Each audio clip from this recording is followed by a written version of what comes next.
Estamos de vuelta en edición nocturna con un tema sumamente importante que afecta a muchas familias en la República Dominicana. Es un fenómeno que se da cuando los padres no solamente se divorcian, sino que también abandonan a sus hijos, creando ambientes de huérfanos de padres vivos. Cuando esto ocurre, y aparentemente por lo que he escuchado, ocurre muy a menudo en el territorio nacional, ¿cuáles son los efectos psicológicos de los niños que se crean en ese ambiente? Lo primero que se da es, como decía aquí mi colega, es el sentimiento de abandono, de que yo no soy lo suficientemente merecedor o merecedora para que mi papá o mi mamá esté conmigo. A pesar de saber que soy su hijo o su hija, decidió no darme su compañía, no darme su afecto, lo cual va a tener una consecuencia en la estima propia y la valoración que se va a dar ese niño a medida que se va construyendo. Incluso eso se refleja en su rendimiento escolar, ¿no? Claro que sí. Supongo yo que, porque he oído casos de que esos niños que están en esa situación son objeto de bullying en las escuelas, ¿no? Sí. Y eso le crea, lo aísla, le crea un problema de autoestima y lo pone en una condición verdaderamente muy cercana a la depresión. Y tengo entendido que muchos niños han sido objeto o han tratado incluso de tomar una decisión drástica contra su propia seguridad, ¿no? Sí, realmente la depresión es uno de los factores que se puede encontrar dentro de los niños que viven en esa situación y están más vulnerables, por supuesto, a ser tanto objeto de bullying por ser la víctima del bullying como quien agrede, porque algunas veces también desarrollan un comportamiento de agresividad hacia sus compañeritos. Y los niños se sienten, diría yo, menospreciados también por sus alumnos. Y conozco de casos, por ejemplo, de niños que han perdido sus amiguitos porque los amiguitos, en los hogares de sus amiguitos, se le dicen, mira, ese muchacho no te juntes mucho con esos niños porque sus padres los abandonaron y ese tipo de cosas, ¿no? Eso ocurre eso a menudo. Claro, ¿no? hay estereotipos. Ahora, el efecto en la formación del niño. Ya sabemos, por ejemplo, que tiene consecuencias en el rendimiento, en su postura, en su actitud frente en el entorno en que se desenvuelven. Pero me preocupa mucho sobre su formación posterior. ¿Cómo eso puede reflejarse en el carácter y en el temperamento del niño para toda la vida? ¿O puede eso dañar su personalidad realmente? Tiene mucho que ver cómo se maneja el ambiente, porque la madre, en este caso, o la sustituta de la madre, si es que, ¿verdad?, es una figura de una tía, una abuelita con quien el niño esté. Esa actitud de esa persona o de las personas que viven en el hogar con él tiene que ver mucho, porque dependiendo de cómo ellos lo manejen, al niño le va a ser más difícil o se le hará más fácil manejarse dentro de esa situación. Cada niño tiene una individualidad de cómo vive esta historia, pero definitivamente que los factores externos, como tener una familia con otras figuras que sean igual de importancia de apego y que le hagan ver al niño lo importante que es, lo hagan sentir seguro, lo hagan sentir querido, pues quizá en estos niños es mucho más fácil llevar la historia de qué pasó porque mi papá no está conmigo o no me presta atención. Hay otros niños que aún teniendo todos estos factores tienen ciertas vulnerabilidades propias y el hecho de sentirse abandonado es una realidad muy fuerte.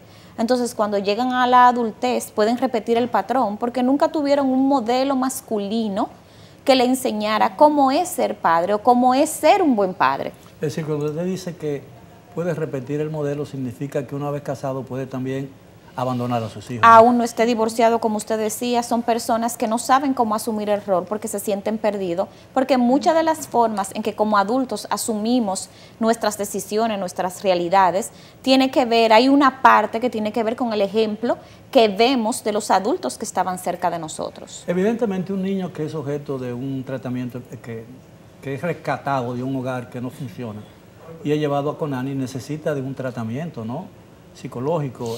¿Qué programas se llevan a cabo en esos casos? Sí, dentro de nuestros hogares de paso nosotros contamos con un equipo multidisciplinario compuestos por psicólogos, trabajadores sociales y orientadores que trabajan con los niños durante su estadía allí. Pero lo más importante es que una vez son reinsertados dentro de la familia, a ese niño se le da un seguimiento cada cierto tiempo, con cierta periodicidad, para ver cómo se ha ido desenvolviendo en la reinserción, ¿no? Cuando los niños entran en esa situación de abandono, tienden a encerrarse en sí mismos, ¿no? Sí.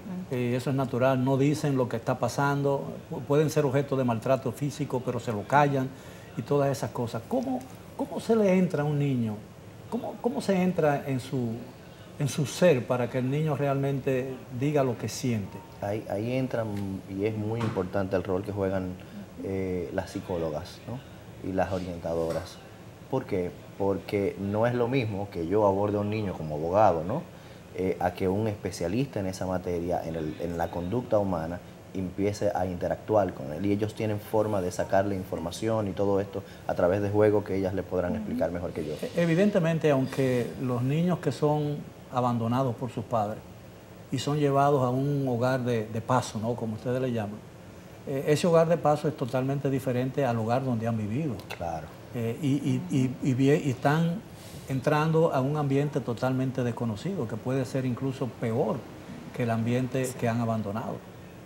¿Qué pasa entonces? Evidentemente sí, o sea, le genera un choque, porque no es lo mismo tú estar dentro del seno de tu casa, que aunque no te atiendan bien, aunque te estén maltratando, es un círculo cerrado en donde tú eres un ente individual, a entrar a un hogar de paso en donde hay toda una colectividad de niños con varios tipos de situaciones, ¿no? Distintas a las tuyas. Licenciada, usted como abogada, se puede dar el caso, por ejemplo, que una madre que sienta que le han despojado de su hijo, ¿no? Se lo han llevado por un hogar de paso. Ella trabaja de 7 de la mañana a 5 de la tarde, no ve al hijo en todo el día. Luego, cuando sale de su trabajo, va a un happy hour, se encuentra con un amigo y llega a su casa a las 10 de la noche. Pero de todas maneras, cuando no ve a su hijo, toda madre tiene un sentimiento muy particular frente a su criatura, ¿no? Se dio en su vientre y entonces ella reclama la custodia del niño. ¿Qué haría un abogado en ese caso? No, nosotros nos auxiliaríamos de un trabajador social porque usted, con todos los temas, con este tema de niños, niños huérfanos de padres vivos, lo que las psicólogas dicen, yo lo veo muy bonito, pero las realidades son otras en este país. Aquí la realidad de este país, los niños huérfanos de padres vivos mayormente son los niños que delinquen más en la calle. Los niños huérfanos de padres vivos, aparte de que tienen una conducta que es no apropiada, son los niños que mayormente son los que están en la correccional, en preso. ¿Por qué? Porque aparte de que pueden encontrar una denuncia que quizás hagan y que puedan llevar a un hogar de paso, que puedan llevar a Conani, también son los niños que consiguen personas, mal adversario, que los lleva a la droga, los llega a la venta de sustancia controlada, los lleva a hacer cosas y a delinquir. En este país, si fuéramos a encerrar y a tomar la posición de los menores y a ver lo que es el interés superior del niño, con todo lo que hay, huérfano de padres vivos, quizás por las condiciones económicas que hay en el país y porque el padre tiene que salir a trabajar y porque la madre tiene que irse, a veces dejar el país, a ser prostituida, a ser tratada en otros países.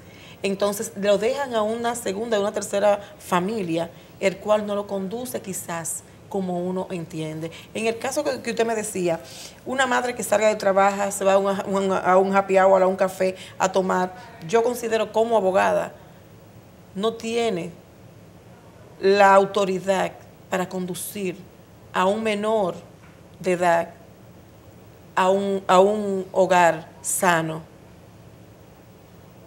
En el caso mío, que todo el tiempo he actuado como abogada de la parte de la víctima, yo digo, yo me auxiliaría de Conani, porque anterior de tener la posición que tengo ahora, trabajé mucho con la guarda, trabajaba privado, guarda, pero sobre todo me auxiliaba con Conani y con el tribunal para pelear una guarda y saber que con quien estaba peleando, ese niño iba a estar en un hogar sano. Bien, tenemos que hacer otra pausa, si me lo permiten. Regresamos con el tema de esta noche. Siga con nosotros en Edición Nocturna.